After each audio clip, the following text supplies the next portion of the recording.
Hi, my name is Sarah Bennett, and this is the Salamander Stories Podcast, Episode 2. Today we gather at the lovely Salamander Springs Farm outside of Milledgeville, Georgia, with storytellers Ali Sarachalu, Diana Avianeda, and Sanders Thornburr to tell stories on Turkish traditions, a Spanish Revolution, and hotel roadkill. I hope you enjoy. Story 1. This is Ali. I'm from Turkey. I've been living in the States for past 8 years. Came here when I was 20. And moving to US made me, compare my culture and my tradition on a day-to-day basis as I interacted with others here. And many Americans might be familiar with Jewish communities and their bar mitzvah, when the boy reaches a certain age, they do a celebration. In our culture, we have a similar celebration for circumcision. I know most American babies, when they are born, they just get chopped, and then they're done with it for life, a day or two old. But our parents we call it a wedding in Turkish. It's really similar to a wedding, but for a 7-year-old boy and no bride, just a celebration. And to be able to have that celebration, you need to get chopped at a later stage of your life. And funny enough, my father is a urologist. He didn't trust my operation to another doctor or another person who was, experienced with circumcision. And I have about 30 first cousins. I'm the only boy. Oh, wow. So it was a big family event. We had all type of girls doing all type of stuff, whatever you can imagine. But being the only boy puts pressure on me and my father, I guess. We used to live in the west side of Turkey by the shore, and most of my family relatives, they are in central Turkey at the capital called Ankara. We would go there occasionally every winter to visit family and relatives. Izmir also doesn't get snow, so my family would like me to, see different climate, different environments, so that would be good.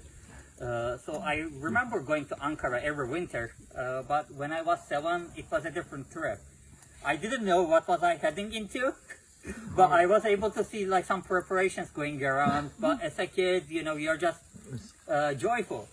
So they really pump you up because, something horrific is coming, I guess. You need to be in the good mood. So they bought me this dress. I was like a prince. I had a cape, I had a cone, I had a crown, walking around, not knowing what's gonna come. And it didn't occur to me to question. The clothing they got me didn't have any underpants. It was just a really long short. And I'm like, oh, this is comfortable, being able to run, walk as you want. And then one day, they told me all of the family is gathering at my aunt's, and we'll have a little celebration there. And I'm the theme of the celebration. Didn't really know what was going on. And then my father explained me, Ali, I'm a urologist. My parents were always really open with me. I never got the birth story, where the babies come from. From age of 3, they gave me the scientific explanation. That's how I grew up with. We were always doing little experiments in our household. So my father always took the scientific approach to stuff. And he as a urologist, I know the tip part can contain urine. That's why most babies across the nation get that piece cut off, so it's less likely that you'll get certain diseases. And I'm like, okay, so are we going to a hospital? He's like, no, I'm a pro. I made the environment sterile. We'll just cut you off on your aunt's dining table. And I'm like, so are we gonna be private? He's like, no, I don't know how that many people fit, but there were minimum 50 people in the dining room.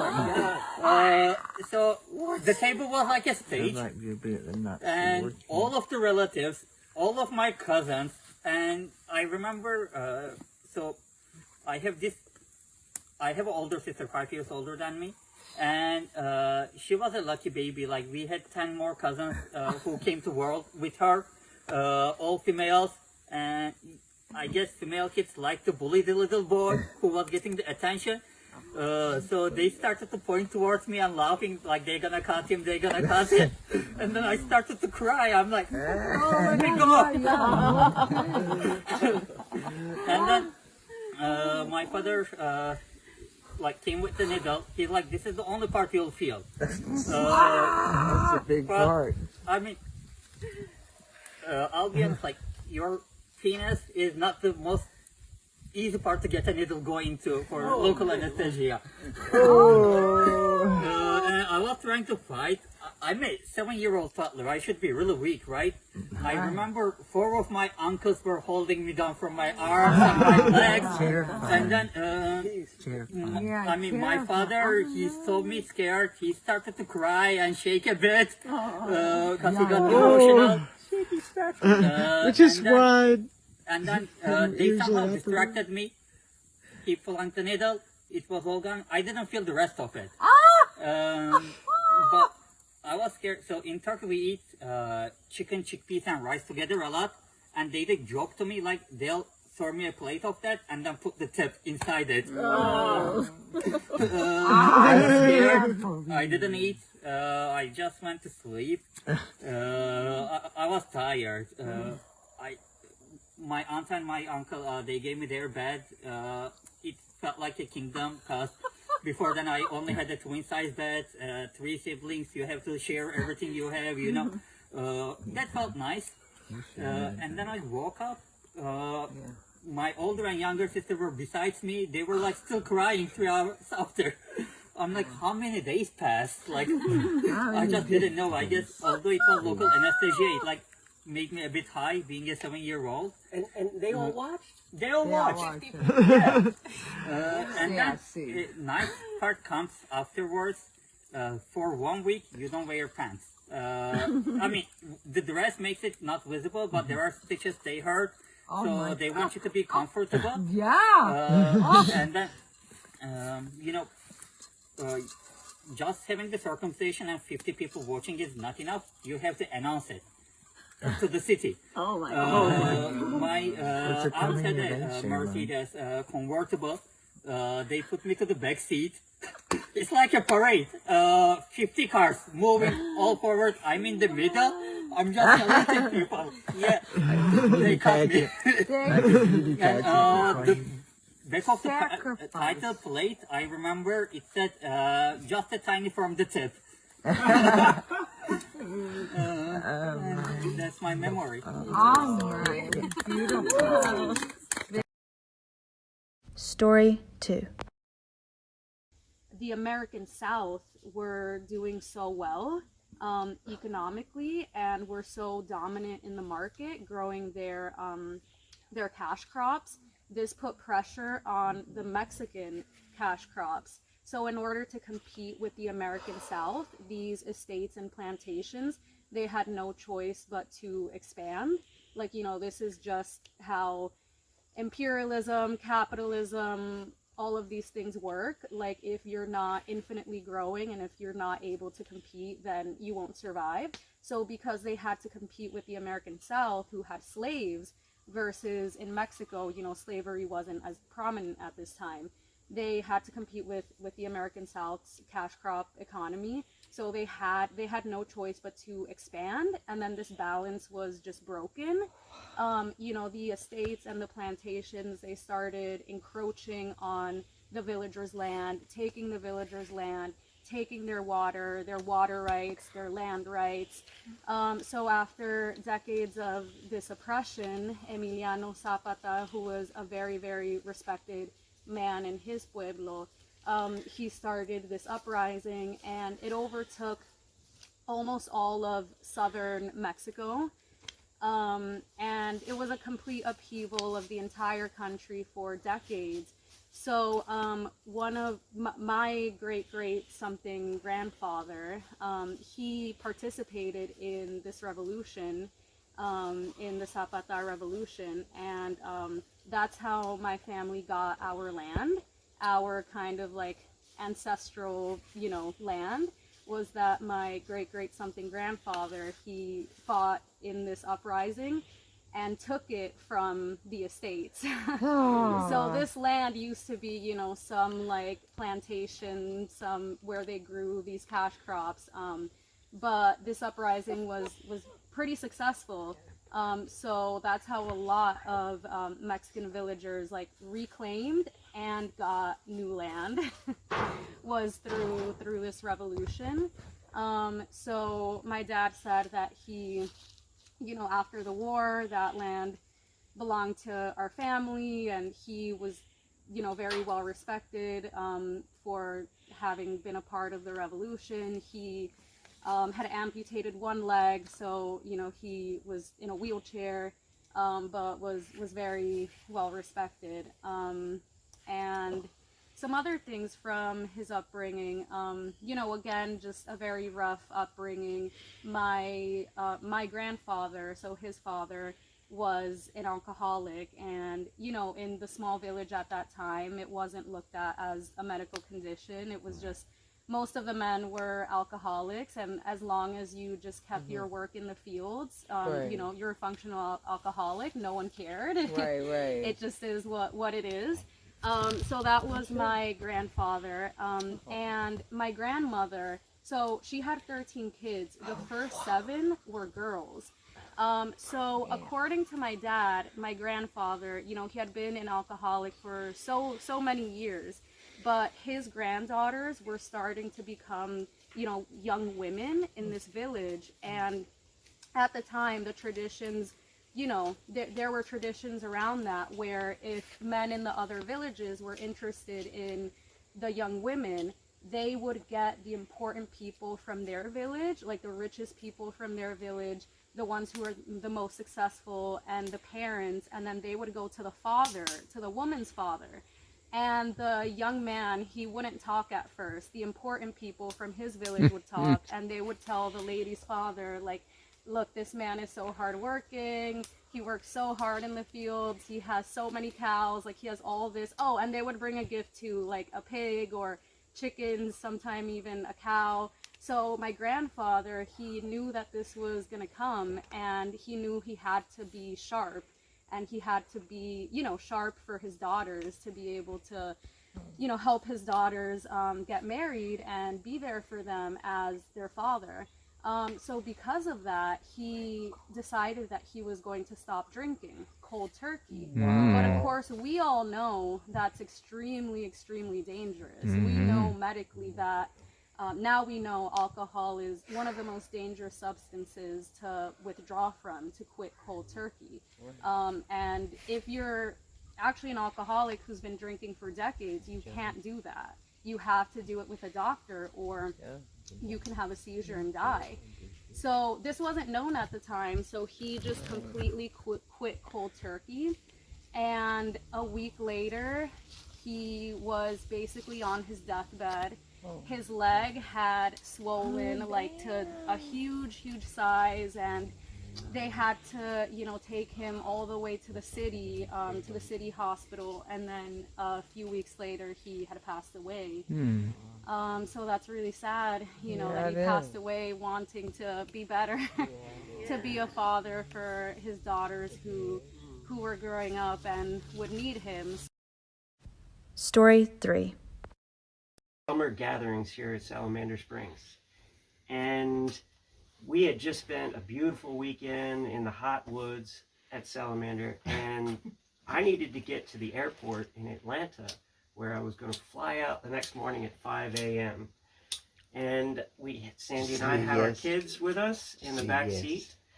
We are leaving the gathering here, and it was only just a few miles down on Nelson Road there where a young deer jumped out in front of the car, and I couldn't help but to hit it, and it was a head injury. So I knew right away that most of the meat was going to be quite good and salvageable and tender. And so I looked at Sandy and said, can we do it?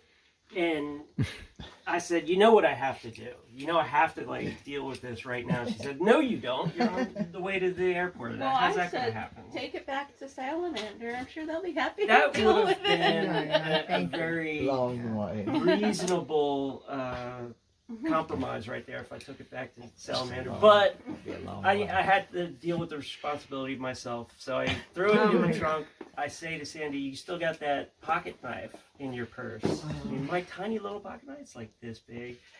And I said, that'll do. And then we stopped at various dumpsters along the way, got myself a couple 5-gallon buckets. We did buy some Ziploc bags. Ziploc bags, and I had the whole thing kind of playing out in my head how it was going to work. I had all the time that I needed and all the space that I needed at the hotel because I knew there would be an ice machine there and probably a little refrigerator, freezer if we were lucky.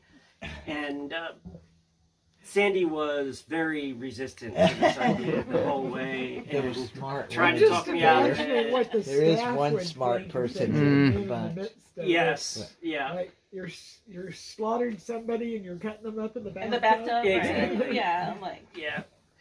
Well, I was envisioning a motel type situation where we would just park right by the door and I just wrap the deer up in some camping tarps I'm and not smoking. take it right through the back door. I'm good. But we got there and we realized this was going to be on the 3rd floor. So I had to figure out how to get this deer through the lobby and past the attendant there, of which Sandy helped me immensely. I just asked her to go in there and distract the lobby personnel, just ask him a bunch of questions in a row, get his mind confused, and I'm going to sneak right through with the deer over my shoulder, carrying it wrapped up in tarps. And it worked. I got straight through. I just acted like I knew where I was going and I had a job to do. I got to the elevator and I'm punching the button as fast as I can because there's little drops of blood leaking out of the tarp. And I needed to get to the room as soon as I could. Sandy met me a few minutes later with the kids, and then she started her trips down the hall to the ice machine, which was broken on our floor, so she had to go all the way down to the lobby over and over again, This is a filling up wife who loves the bathtub with ice, and I'm doing my work skinning away in the bathroom. And I'm and sure there's cameras everywhere. maybe it may have been just slightly pre-camera era.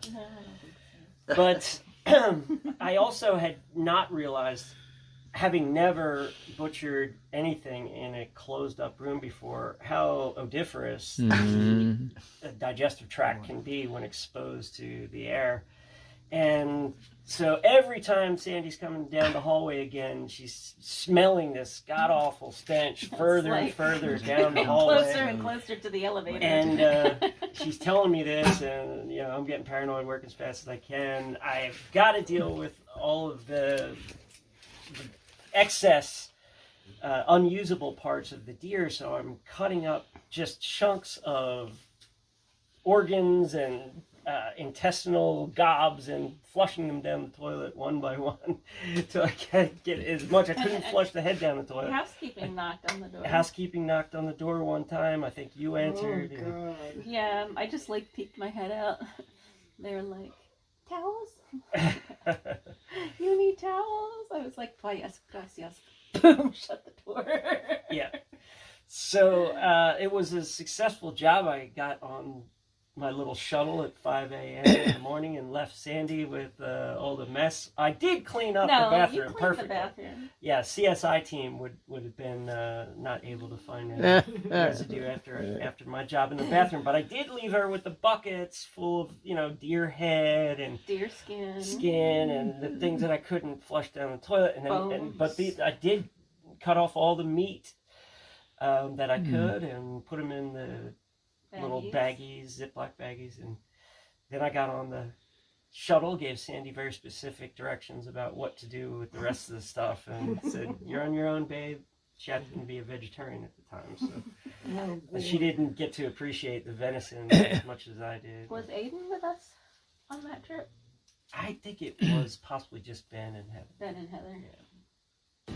And this is a quick song intermission from Ellie Wildflower. I've been smoking again, ain't had much to say lately. I never cared for this town much anyway. But if I catch a wreck and I see tonight, you know it's been quite a while, but I think I remember the way. If not to your heart, at least to someplace safe.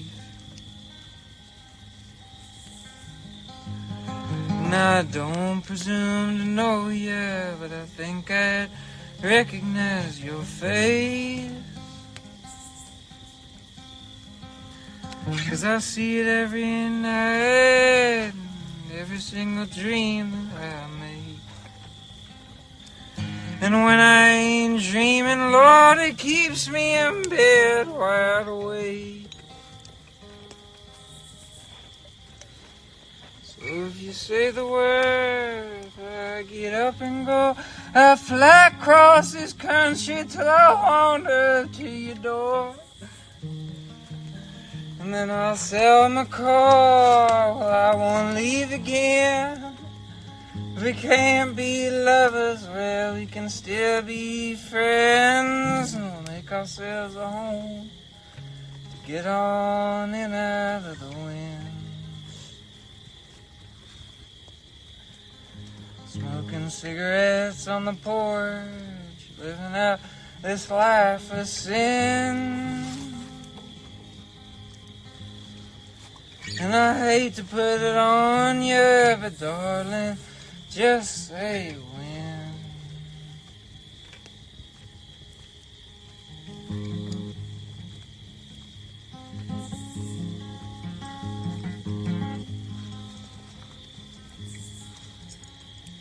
But if I don't hear by dawn, well, I'll give up the game.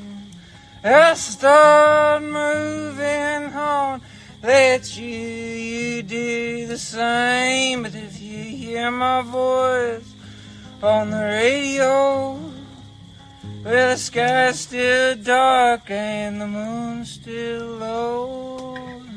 All it takes is one short call on the telephone to give up these blues, give up feeling so alone.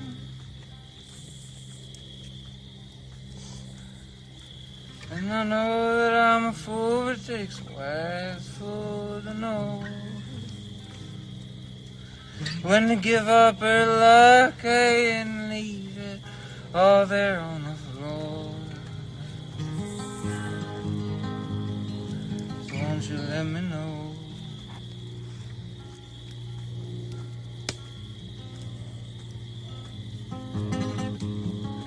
Just let me know.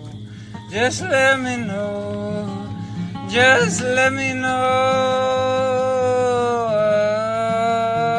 Just let me know. Just let me know. Just let me know.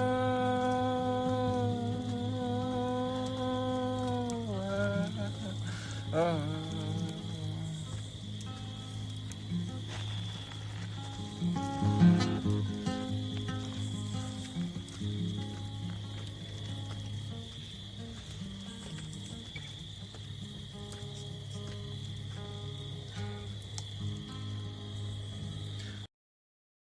Thank you for listening to today's podcast. There will be one more episode for the 2023 season before the new year. Once again, I hope you enjoyed today's stories, as there will be plenty more to come.